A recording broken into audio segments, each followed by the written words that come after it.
You're listening to the VA Claims Authority. I'm Gary, Air Force veteran, VA disability claims strategist, and the guy who got denied, fought back, and won. I'm here to make sure the VA doesn't leave you behind. Whether you're filing your first claim or fighting your fifth appeal, this is your briefing. Let's get into it. Hook. A single well-written Nexus letter flips denials into awards more often than you think. In cases I've seen, a credible private opinion with sound medical reasoning converted denials into grants in a matter of months, not years. If you have a good medical history and the right wording, that letter is the most powerful single piece of evidence you can add. Promise. In the next 10 minutes, you'll learn 3 things. Who can write a Nexus the VA will credit? Exactly what paperwork and records to give that clinician? And the precise language that moves decisions, including the legal, at least as likely as not phrasing. By the end, I'll give you a 1-step action you can do today to start the process. Briefing 1, what is a medical nexus and what standard does the VA use? First, service connection requires 3 things: a current diagnosis, an in-service event or injury, and a nexus tying that current condition to service. The VA looks for competent, credible, and probative evidence. That means evidence from someone qualified that can be trusted, and that actually helps decide the question. The legal standard the VA applies is at least as likely as not, which is 50% or greater. In plain English, the medical opinion needs to say it's at least as likely as not that the condition is related to the in-service event. If the opinion meets that standard and is supported by medical reasoning, the VA must accept it unless other persuasive evidence contradicts it. That phrase, at least as likely as not, is the hinge. If your provider won't use it, the opinion won't get you where you need to go. Briefing 2, how to get a strong opinion. Start with who qualifies. For most physical conditions, you want an MD or DO, preferably board certified in the relevant specialty. For psychiatric claims, a psychiatrist or a licensed psychologist with forensic experience is best. Nurse practitioners or physician assistants can sometimes help, but their opinions carry less weight unless they're backed by a treating physician or strong objective evidence. Next, what to give the provider. Create a records packet with your service treatment records, STRs, or personnel records showing the in-service event, all post-service medical records that document the current diagnosis, any previous C&P exam reports, and relevant lay statements or buddy letters. Include a short timeline sheet you write, dates, locations, exposures, and when symptoms started. That timeline is gold. It saves time and anchors the clinician's reasoning. Now, the required components of the letter. This is where most opinions fail. A strong nexus opinion must include 1. A clear, current diagnosis matching VA diagnostic criteria. 2. The provider's credentials and license information. And ideally, a short CV or list of areas of expertise. 3. A dated signed statement that uses the at least as likely as not phrasing and ties the diagnosis to the in-service event. And 4. Medical rationale, not just conclusions. The rationale should explain mechanism or pathophysiology, reference the key records you provided, and address alternative causes. If there are inconsistencies in your records, the clinician needs to explain why they still find service connection more likely.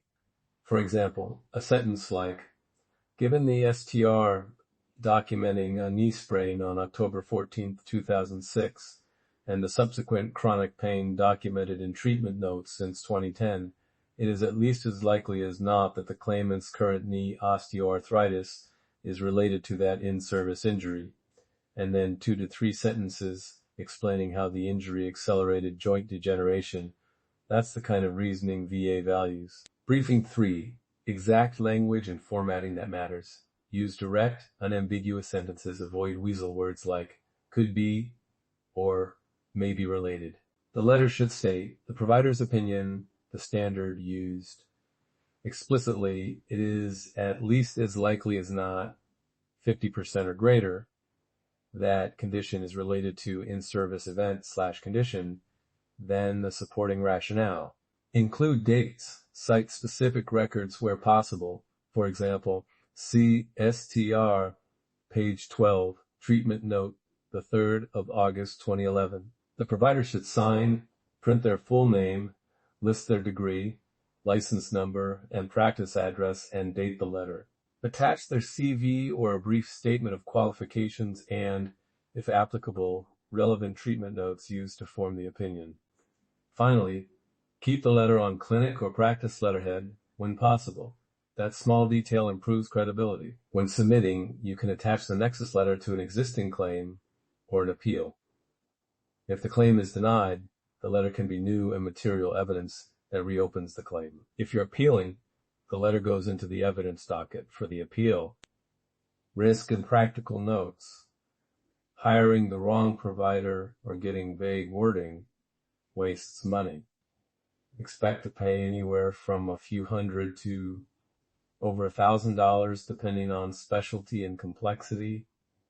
To mitigate costs, ask local VA or community providers who already treat you. Many will write a Nexus letter if they have a treatment relationship. Ask for a draft or outline first. If a provider hands you a single-sentence opinion with no reasoning, ask for revision. If they won't add rationale, find someone else. Keep copies of everything you handed them, the STR pages, the C&P exam report, the timeline sheet, and include those with your submission so the examiner can see the documentary trail. Action step. Do this today. Pick up your phone or open your email and contact one clinician. Send them this packet. A one-page timeline you write, copies of the relevant STR pages showing the in-service event, your most recent C&P report, and recent treatment notes. Ask them specifically to include this sentence in the letter. It is at least as likely as not 50% or greater that condition is related to in-service event/condition. Paste the short template below into your message so the clinician can see exactly what you need.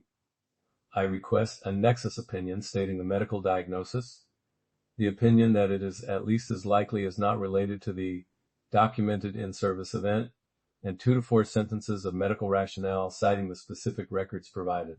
If you want my template and checklist to send to the provider, grab it at VACClaimsAuthority.com. It's free and formatted, so clinicians can use it right away. Close. The single most important detail is this.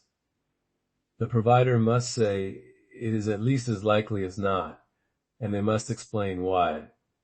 No boilerplate, no single-line guesses. If you get that, you change the game.